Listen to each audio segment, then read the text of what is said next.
Till now we have seen that y is equal to log x to the base a. If I take the anti-log, I can write x is equal to a to the power y. Okay, Yeah. they both are interconvertible to each other. One is log, the other one is anti-log. Okay, and from here only we'll take the definition.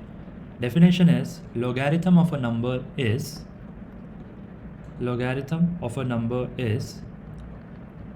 power to which base must be raised. It's a rhyme.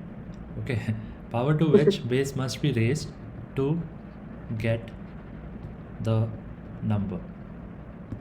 Okay, I'll break this definition into parts and I'll show you that what it really means.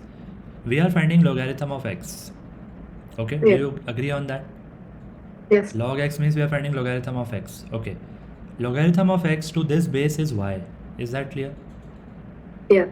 Now let us read this. Power to which base must be raised. Base is what? A. A is raised to the power of what? The answer. The logarithm of a number. Logarithm of a number, when I say na, it means the answer. So logarithm of a number is power to which this base must be raised to get the number. And we are getting what? We are getting back the number. Okay. Yeah. And this was the number for which we were finding the logarithm. Yeah. So just try to correlate like that, read that phrase again, and you don't have to learn it, but if you understand it, then overall log will be very easy for you.